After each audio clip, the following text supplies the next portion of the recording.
नमस्कार. मी प्रदीप पवार. आपण 10वीचा वर्तुळे हा टॉपिक पाहत आहोत. वर्तुळासंबंधी बेसिक जी माहिती आहे ती तुम्हाला याआधी दिलेली आहे. तर जुना व्हिडिओ काढून तुम्ही पाहायचा आहे. तर वर्तुळ म्हणजे काय? एका निश्चित बिंदूपासून समान अंतरावर असणाऱ्या बिंदूंच्या संचाला आणि ते एकाच प्रतलात पाहिजेत. ठीक आहे. तर निश्चित बिंदू आपण हे समजा, हा निश्चित बिंदू म्हणजे वर्तुळाचा मध्यबिंदू किंवा केंद्रबिंदू. त्यानंतर ही काय असणार आहे? त्रिज्या. ओपी ही काय म्हणूया? त्रिज्या म्हणूया. त्रिज्या झाल्यानंतर जीवा. जीवा म्हणजे माहिती आहे तुम्हाला, वर्तुळावरील कोणते दोन बिंदू सांधणारा रेषाखंड म्हणजे जीवा, आणि जीवालाच आपण काय म्हणतोय? ज्या असे म्हणतोय. जीवानंतर छेदिका. दोन बिंदूतून जाणारी रेषा म्हणजे काय झाली तुमची? छेदिका. छेदिकेनंतर स्पर्शिका. स्पर्शिका म्हणजे काय? वर्तुळाला फक्त स्पर्श करून जाते. ह्या पीने एम बिंदूमध्ये स्पर्श करून गेलेली आहे. ठीक आहे. स्पर्श बिंदू, ह्याला स्पर्श जिथे करते त्याला आपण काय म्हणणार आहे? स्पर्श बिंदू. ठीक आहे. आणि ही झाली स्पर्शिका. ठीक आहे. तर ह्या बेसिक गोष्टी सगळ्या आपल्या झालेल्या आहेत. तर आज आपल्याला 10वीचा वर्तुळे हा टॉपिक पाहायचा आहे. तर आपल्याला 10वीला 3 मार्कासाठी एक प्रमेय येतोय. तो प्रमेय कोणत्याही वर्तुळाला स्पर्शबिंदूतून काढलेली त्रिज्या स्पर्शिकेला लंब असते. तर बघा, प्रमेयाचे विधान आहे.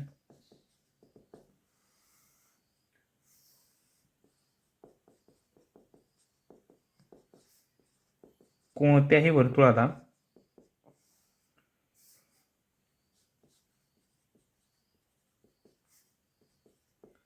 स्पर्शबिंदूतून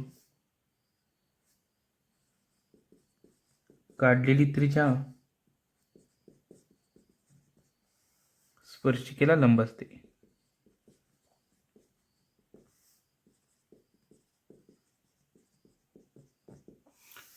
काय म्हटलेलं बघा, इथं डायग्राम मी काढलेले आहे. कोणत्याही वर्तुळाला, ओ केंद्र असणारा एक वर्तुळ आहे. या वर्तुळाला स्पर्शबिंदू माहिती आहे, जी स्पर्शिका आहे, जी एका बिंदूमध्ये वर्तुळाच्या परिघावरील एका बिंदूमधून जाते किंवा वर्तुळाला स्पर्श करून जाते. ठीक आहे. तर कोणत्याही वर्तुळाला स्पर्शबिंदू झाला पी, काढलेली त्रिज्या स्पर्शिकेला लंब असते.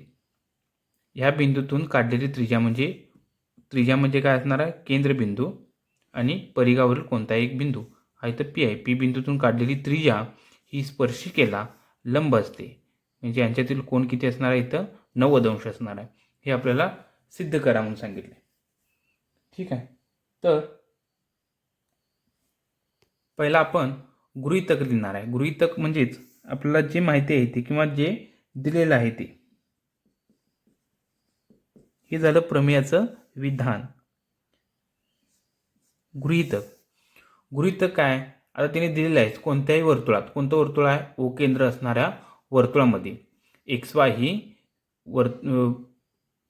पी बिंदूमध्ये स्पर्श करते किंवा XY ही स्पर्शिका आहे. पी हा काय? स्पर्शबिंदू आहे.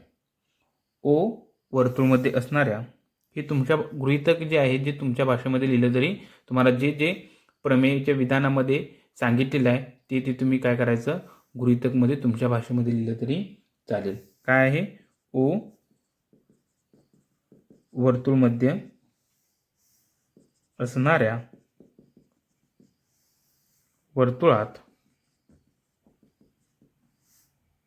XY ही स्पर्शिका पी बिंदूत काय करते? स्पर्श करते. गृहीतक जे आपल्याला माहिती आहे ते, ओ वर्तुळमध्ये असणाऱ्या वर्तुळामध्ये XY ही स्पर्शिका पी बिंदूमध्ये वर्तुळाला काय करते? स्पर्श करते. तर आपल्याला साध्य काय करायचं आहे? साध्य म्हणजे जे आपल्याला सिद्ध करायचं आहे ते. तर प्रमेयमध्ये म्हटले काय, कोणत्याही वर्तुळाला स्पर्शबिंदूतून काढलेली त्रिज्या, स्पर्शबिंदू पी काढलेली त्रिज्या OP ही त्रिज्या स्पर्शिकेला लंब असते, म्हणजे XY ला लंब असते. म्हणजे आपल्याला काय साध्य करायचं आहे, OP लंब XY. OP लंब XY साध्य झाल्यानंतर आता आली आपली सिद्धता, ही आपल्याला सिद्ध करायचं आहे. तर स्पर्शिका XY वरती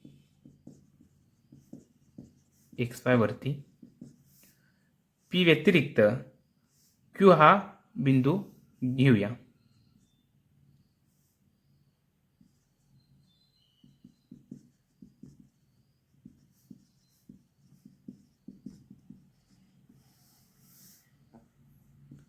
P हा बिंदू घेतला. ठीक आहे. आपल्याला सिद्ध काय करायचं आहे, OP लंब XY वरती आहे. तर हे सिद्ध करायसाठी P व्यतिरिक्त Q हा आपण एक काय केलेला आहे, बिंदू XY वरती घेतलेला आहे, तो जोडलेला आहे. म्हणजेच काय केला, OQ सांधला.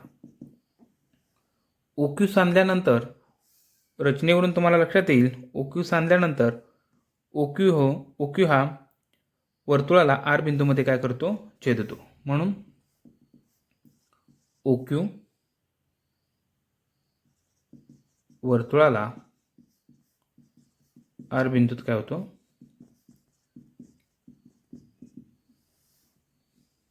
R बिंदूत छेदतो. OQ हा OR पेक्षा मोठा आहे. रचनेवरून आपण जी रचना केलेली आहे, रचना काय केलेली आहे, OQ सांधलेला आहे. तर RQ हा बिंदू P व्यतिरिक्त Q हा बिंदू XY वरती घेतलेला आहे आणि OQ सांधलेला आहे. P व्यतिरिक्त हा Q बिंदू आहे. म्हणून OQ जर आपण जोडल्यानंतर तो वर्तुळाला कोणत्या R या बिंदूमध्ये छेदतो आपण काय केलेला आहे, मांडलेला आहे. हे रचनेवरून. आणि तुम्ही पाहू शकता OR हा काय असणार आहे, किंवा OQ हा काय असणार आहे, OR पेक्षा काय असणार आहे, मोठा असणार आहे. OQ हा OR पेक्षा मोठा आहे. परंतु OR आणि OP हे काय आहेत, समान आहेत. म्हणून OQ हा OP पेक्षा पण मोठा आहे.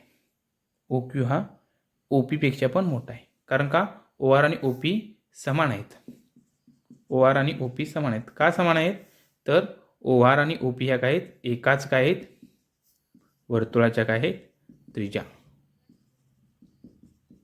एकाच वर्तुळाच्या त्रिज्या. म्हणून OQ आणि OR आणि OP काय आहेत, समान आहेत.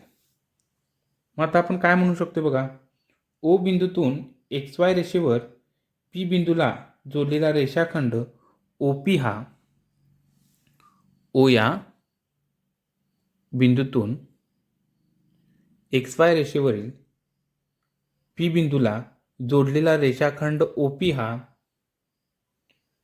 सर्वात लहान रेषाखंड आहे. कारण का, Q हा इतर दुसरा बिंदू घेतला आणि OQ सांधला, तर OQ हा OP पेक्षा काय आहे, मोठा आहे. OQ हा OP पेक्षा मोठा आहे, हे मी सिद्ध केलेलं आहे. म्हणून आपण काय म्हणू शकतोय, OP हा सर्वात लहान रेषाखंड आहे. आणि जर सर्वात लहान रेषाखंड म्हणजेच काय, सर्वात लहान रेषाखंड म्हणजेच काय, लंब रेषाखंड असतोय. म्हणून OP लंब XY आपण म्हणू शकतोय. OP लंब XY. तर काय सांगू शकतोय आपण, OQ हा, आपण सिद्ध काय केलं, OQ हा OP पेक्षा मोठा आहे. OQ हा OP पेक्षा काय आहे, मोठा आहे. म्हणजेच काय, OP हा सर्वात लहान आहे. आणि सर्वात लहान रेषाखंड म्हणजेच काय असतोय, लंब असतोय. ठीक आहे. म्हणून आपण डायरेक्ट म्हणू शकतोय OP लंब XY. 3 मार्कासाठी येणारा IMP प्रश्न. तुम्हाला स्वाध्याय 4.1 मध्ये काही प्रश्न विचारले. पहिला प्रश्न आहे, एका वर्तुळाला एकूण किती स्पर्शिका काढता येतात. हे एक वर्तुळ आहे आणि ह्याला किती स्पर्शिका काढता येतील. तर स्पर्शिका म्हणजे काय, वर्तुळाच्या परिघावरील बिंदूतून काढलेला रेषाखंड किंवा परिघावरील एका बिंदूला स्पर्श करून जाणारे रेषाखंड. मग स्पर्शिका वर्तुळाच्या परिघावर बिंदू किती असणार आहेत, असं बिंदू किती आहेत, तर असंख्य बिंदू आहेत.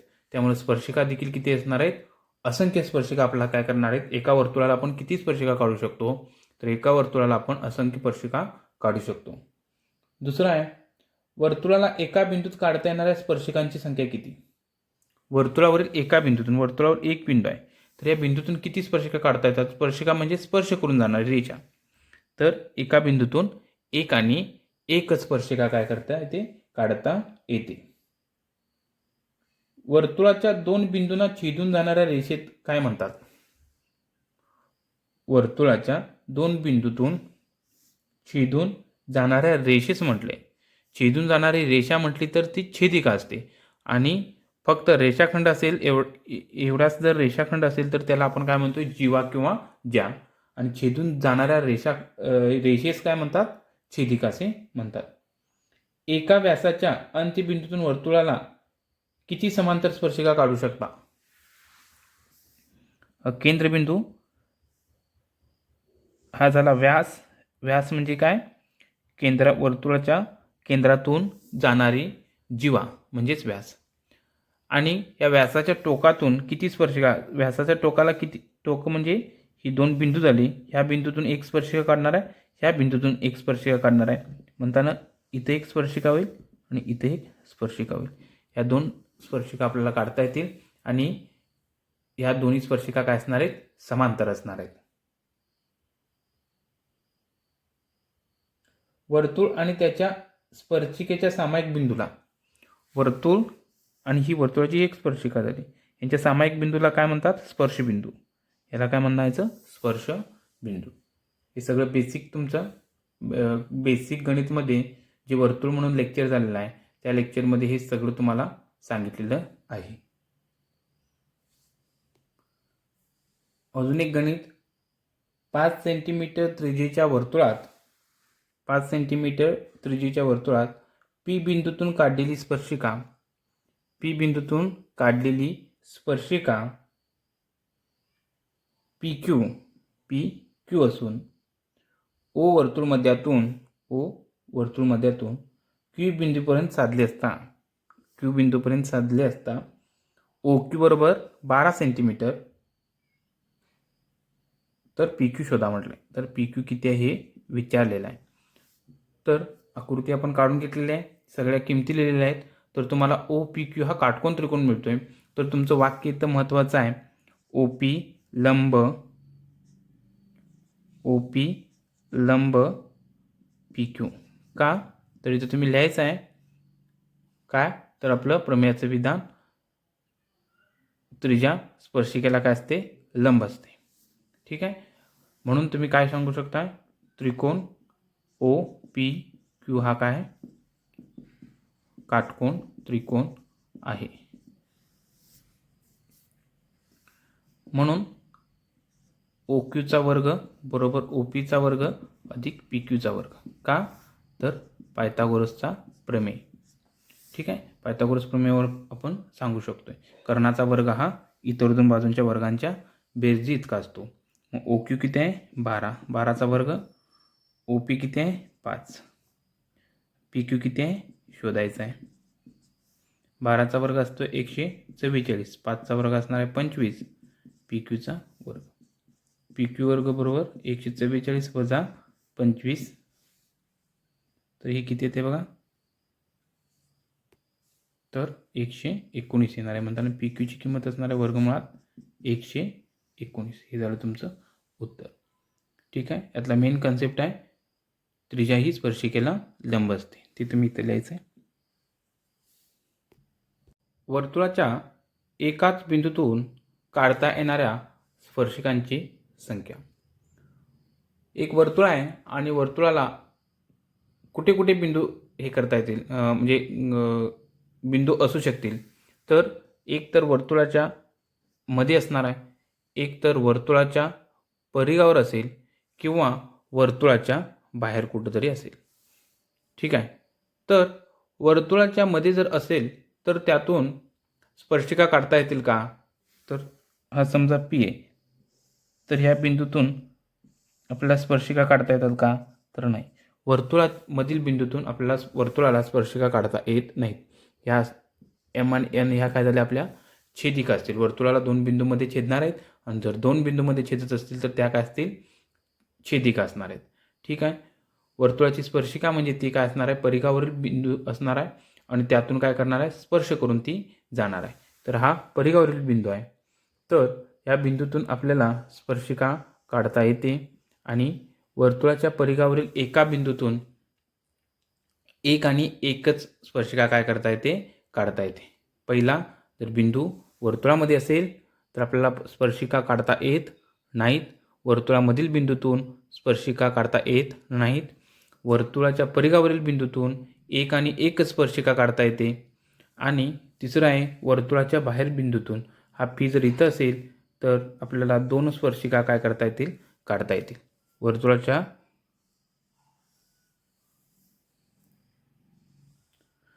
बाहेरील बिंदूतून वर्तुळाला 2 स्पर्शिका काढता येतात.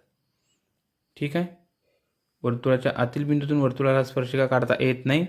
वर्तुळाच्या परिघावरील बिंदूतून वर्तुळाला एक आणि एकच स्पर्शिका काढता येते आणि वर्तुळाबाहेरील बिंदूतून वर्तुळाला 2 स्पर्शिका काढता येतात. ठीक आहे.